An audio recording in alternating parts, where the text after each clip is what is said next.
Shalom Bapak Ibu Saudara, kita melanjutkan studi kita kristalisasi masih di kitab Imamat. Ini sudah tema yang ketiga. Kita masih meneruskan berbicara di pasal 2 tentang korban sajian.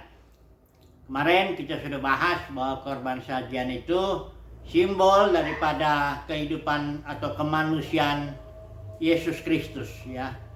Kalau korban bakaran itu simbol atau daripada kematian Kristus di kayu salib. Tetapi kalau korban sajian itu simbol daripada kemanusiaan Yesus Kristus yang katakanlah yang sempurna, ya. Di situ kita sudah bahas mengenai bahan daripada korban sajian itu tepung yang terbaik. Ini bicara kemanusiaan Kristus, ya. Kemudian ada minyak, harus dikasih minyak, itu tepung itu, ini minyak tentu Roh Kudus. Kemudian ada kemenyan yang itu artinya kehidupan itu semata-mata dipersembahkan hanya untuk kemuliaan Bapa. Nah, kita sudah bahas itu bahwa Yesus Kristus sebagai korban sajian, yang disimbolkan korban sajian, yaitu kehidupannya, kemanusiaannya, dan Bapa di sorga berkenan, ya. Sebelum kayu salib itu, bahkan Bapa di sorga sudah katakan di baptisan itu, inilah anakku yang kukasihi, kepadanya lah aku berkenan. Nah, kita masih sambung lagi soal korban sajian, tapi dalam korban sajian ini ada beberapa hal ditambahkan di sana, ya. Saya baca dulu ayatnya, masih di pasal 2. Dikatakan ayat 11, suatu korban sajian yang kamu persembahkan kepada Tuhan, janganlah diolah beragi. Artinya korban sajian itu tidak boleh ada ragi, satu, ya. Yang kedua, juga tidak boleh ada madu, ya. Tidak boleh ada madu. Jadi ada dua yang dilarang itu, jangan ada ragi. Kedua, jangan ada madu. Tapi kemudian ayat yang ke-15, bukan 15, ini 13, dan tiap-tiap persembahanmu yang berupa korban sajian haruslah kau bubuhi garam. Janganlah kau lalaikan garam perjanjian Elohim, ya. Jadi yang tadi pertama, jangan ada ragi, jangan ada madu, kemudian harus ditambah garam, ya. Kemudian korban sajian ini ayat yang ke-5 saya bacakan, jikalau persembahanmu merupakan korban sajian dari yang dipanggang. Kita bicara nanti dipanggang, ya. Jadi ada 3 poin ini hari ini kita tambahkan. Pertama, korban sajian itu jangan ada raginya, jangan ada madu, kemudian harus tambah garam, kemudian dipanggang, ya. Nah, ini apa ini artinya, ya. Yang pertama, ragi itu selalu Alkitab berbicara ragi itu adalah sesuatu yang jahat, ya. Jadi di dalam perjanjian lama korban itu tidak boleh ada ragi di situ, karena ragi selalu simbol daripada sesuatu yang jahat. Jadi kemanusiaan Kristus itu kemanusiaan yang tidak ada raginya, tidak ada sesuatu yang jahatnya, ya. Kemudian kalau dalam perjanjian baru kita lihat ragi itu juga Yesus mengatakan hati-hati ragi orang Farisi, artinya ajarannya jahat gitu, ajaran nggak benar, ya. Nah, oke, ragi itu sesuatu yang jahat. Yang kemudian madu, nah kalau kita tahu madu itu manis tentu, ya. Sesuatu yang atraktif itu artinya menarik, ya. Sesuatu yang menarik atau manis, ya. Nah, memang kemanusiaan kita sebagai manusia aja dulu, ya. Karena kita ini makan buah pohon pengetahuan yang baik dan yang jahat, tentu dalam kemanusiaan kita tuh ada sesuatu yang manis, ya, yang itu berasal dari kejatuhan, tapi manis dia, menarik, ya. Karakter atau kepribadian orang kan ada banyak yang manisnya, yang menariknya. Tapi itu pun dalam korban sajian itu dilarang. Artinya segala sesuatu yang berasal dari kejatuhan sekalipun itu manis, ya, atau menarik, tidak boleh, ya. Jadi semuanya benar-benar harus karakter Kristus, karakter yang berasal dari Roh Kudus, ya. Kasihnya ya kasih Kristus, sukacitanya sukacita Kristus, sabarannya sabaran Kristus, ya. Kebaikannya juga kebaikan Kristus dan sebagainya. Kemudian harus ada garam, katanya. Nah, garam ini, dan itu dikatakan garam perjanjian. Garam ini kita tahu bersifat sesuatu yang mengawetkan lah ya. Artinya perjanjian itu harus diingat, harus diawetkan, kira-kira begitu ya, perjanjian Elohim kita ini ya.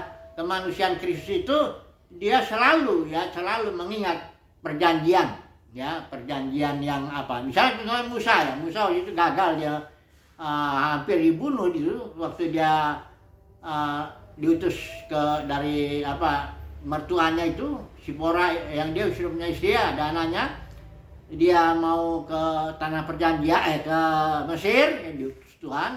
Di situ Tuhan sudah hampir membunuh dia karena Musa melalaikan perjanjian sunat ya. Dan untung Sipora itu menolong ya, dia sunat anaknya, dan darah itu dikenakan kepada Musa. Jadi kemanusiaan seorang hamba Tuhan ya jangan melupakan perjanjian Tuhan ya, kira-kira begitu ya. Garam ya, nanti kita akan atau beri contoh aja langsung lah ya. Kolose 4 ayat 6 saya bacakan ya. Garam dalam aplikasinya dalam kehidupan sehari-hari itu gunanya apa? Perhatikan ya, Kolose 4 ayat 6 saya bacakan ini.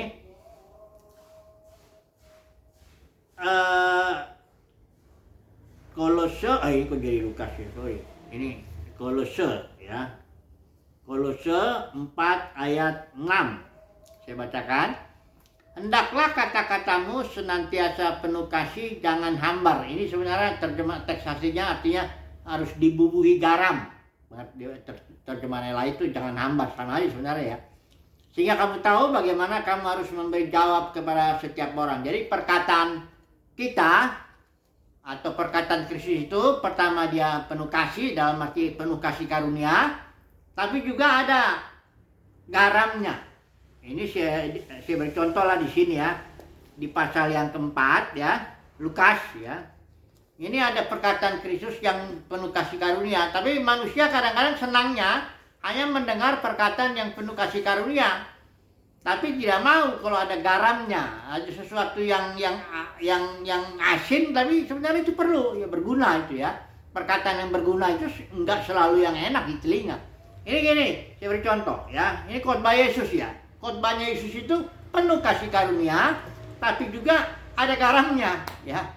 Nah, mari saya baca dulu ya, begini cepat aja ya. Lukas pasal 4, waktu Yesus datang ke Nazaret, dia ditolak situ. Nah, dia khotbah ya. Ini nggak usah dibaca ya, isinya dari Yesaya itu. Baca ayat 18, 19 itu roh Tuhan ada padaku dan sebagainya. Ayat 22, semua orang itu membenarkan dia dan mereka heran akan kata-kata yang indah atau kata-kata yang penuh kasih atau kata-kata yang penuh kasih karunia yang diucapkan Yesus. Nah, mereka hanya ingin kasih perkataan yang penuh kasih karunia itu, yang indah, mereka bilang indah ya. Tapi kemudian mereka tidak bisa terima ketika Yesus berkata bahwa sesungguhnya nggak ada seorang nabi, karena ternyata mereka nggak mau ya, tersandung lah setelah dia tahu Yesus itu bukan kayak dia anak Yusuf dan sebagainya. Yesus bilang begini, tidak ada nabi yang dihargai di tempat asal yang. Kemudian Yesus mengatakan perkataan yang ada mengandung garam dalam pengertian asin tapi sebenarnya berguna. Kalimatnya begini, dia Yesus cerita tentang Elia ya. Di zaman Elia itu waktu 3,5 tahun tidak ada hujan, itu banyak janda di Israel katanya, kata Yesus itu ya. Ini ayat 26 ayat 28 sampai 28 ini saya baca itu. Nah, tapi Elia diutus ke janda Sarfat itu di tanah Sidon, bukan orang Israel itu ya. Sehingga seolah-olah orang Israel itu tidak dilewatkan lah gitu. Kemudian di zaman Elisa juga orang yang penyakit kusta itu banyak di zaman Elisa. Tapi yang disembuhkan cuma si Naaman, itu orang Syria, ya, bukan orang Israel. Nah orang Israel begitu dengar ini, saya baca ayat 28 ya. Mendengar itu sangat marahlah semua orang yang di rumah ibadat itu. Mereka bahkan mau menghalau Yesus keluar kota, membawanya dekat tebing, mau dibunuh Yesus ya. Sebenarnya perkataan Yesus itu betul. Memang faktanya bahwa di zaman Elia ya ada banyak janda. Tapi Elia diutus kepada janda Sarfat, yaitu orang Sidon, ya. Kemudian zaman Elisa memang benar ada banyak orang kusta, ya. Dan Elisa hanya menyembuhkan Naaman, ya, orang Syria. Jadi, tapi perkataan Yesus yang adalah garam ini, ya berguna itu tapi dia menyinggung apa ya istilahnya nasionalisme, kebanggaan nasional bangsa Yahudi itu tersinggung dia, ya. Wah ini, ya dia tersinggung lah ya dengan khotbah yang sebenarnya itu berguna, benar ya harusnya didengar dengan baik, direspon dengan baik. Ini enggak, ya jadi orang banyak itu dia senangnya pokoknya perkataan-perkataan yang penuh kasih karunia, tapi enggak mau perkataan yang berguna, apalagi yang menegur. Nah ini, kalau misalnya kita sebagai korban kajian, ya di hadapan Tuhan, ya begitu juga kita punya perkataan kita, jangan hanya yang enak-enak saja kedengaran, penuh kasih karunia, tapi juga harus yang perlu, ya. Yang perlu ndak berarti dia enak kedengarannya. Teguran pun itu perlu, ya. Menyinggung perasaan orang memang itu, tetapi itu memang harus, ya. Nah, nantilah kita aplikasikan sebentar lagi, lebih jauh lagi, ya. Sekarang kita masuklah yang panggang. Tadi kita harus lihat, ya, korban sajian tidak boleh ada ragi, artinya karena itu sesuatu jahat, jadi kemanusiaan Yesus tidak ada raginya, ya.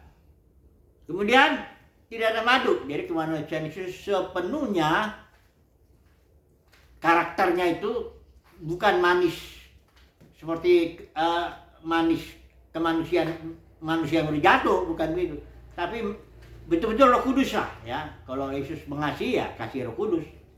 Kalau Yesus itu bersabar, ya kesabaran Kristus, kesabaran Roh Kudus, ya. Nah, kemudian terakhirlah panggang, ya.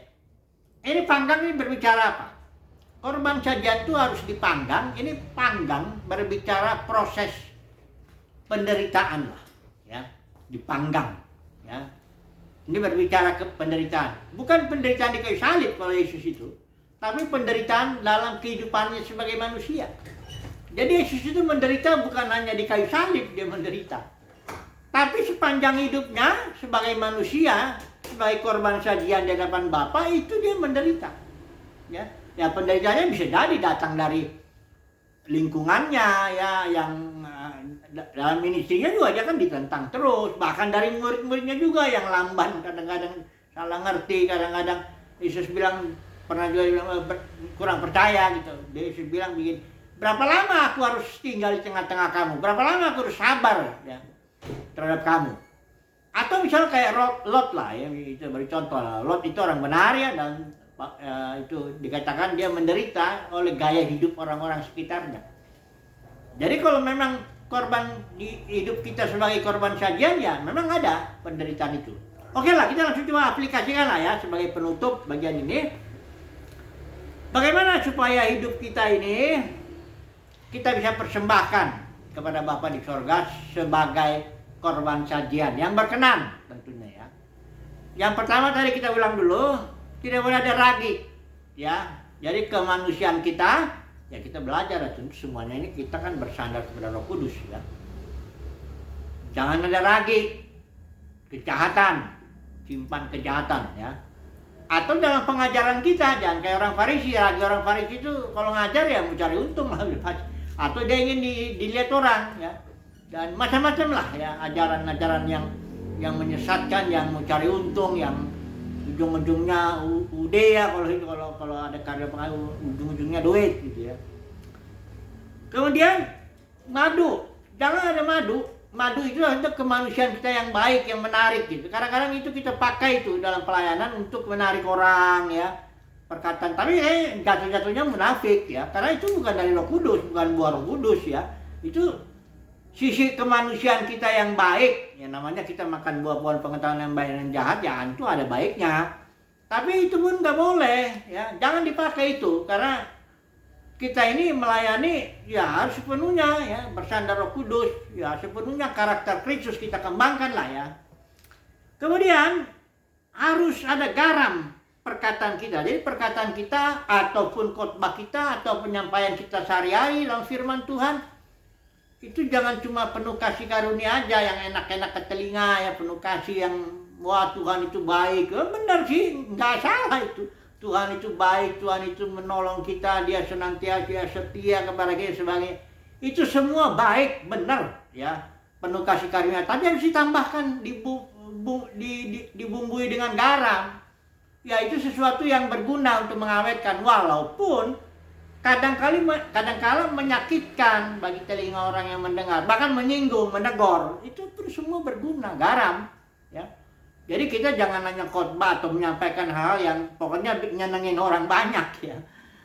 Khotbah itu yang menyenangkan orang banyak tentu sangat disukai, tapi yang ada garamnya ini yang kadang-kadang ya kayak Yesus itu khotbah di Nazaret, ya, yang kalau begitu yang enak-enak ya mereka kagum, tapi begitu mereka disinggung sedikit mengenai kemegah, kesombongan kebangsaan mereka, oh mereka langsung ngamuk. Nah ini ya.